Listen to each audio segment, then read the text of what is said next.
Hi, it's Bonnie from Birds Renovations and I'm here with Lana today. We are choosing the colour for the guest bedroom. So Bon, we can use the fan deck or we can jump on the Dulux website and look at their latest colour forecast out of Milan to narrow down. Oh, it does sound fancy. Yes. So what have you got in mind? Look, there's this colour that I was scrolling through their website. There's this colour called New Life.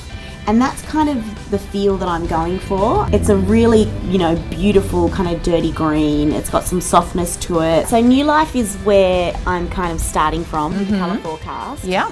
Which is kind of in this world here. And I really, really love Classic Calm. And then there's another one called Silent Sage. Okay, so Bon, why don't you order the colour swatches online? Yep. So we can get those sent out to us and put them up on the wall. Cool McGill. Now I've got three kind of standouts here at the moment.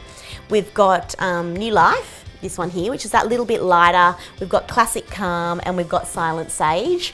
You can see here they're really different greens, and they're different greens because one of them has a little bit more yellow in it.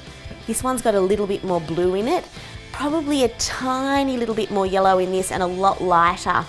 So with this room, because of that kind of tranquil, really relaxing feel, I want to go with those blue tones. So I think this one might be the winner. The good old Classic Calm. It's a beautiful name too.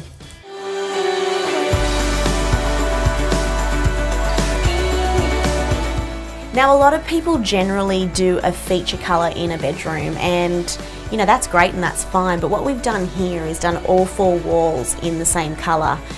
It's kind of like it's there for, cocooning you rather than just being this feature on the back wall, and that's what I love about doing the whole entire space versus one wall. Now, I wanted the colour of this room to be the absolute hero in this space, so everything else was kept quite neutral and quite soft. We've brought out the green a little bit in our pillows on the bed. We've also kept, you can see the bed head here, we've got linens and everything's nice and kind of creamy and soft with the juju hat. The little pop of colour is in these blue here, and I did that because although this is a green paint, it does have a little bit of blue in it, and I really wanted that to pop. So if you want to transform your home, the best place to start with is paint. Don't be afraid to use colour like I have here. Head to the Dulux website to learn a little bit more about colour.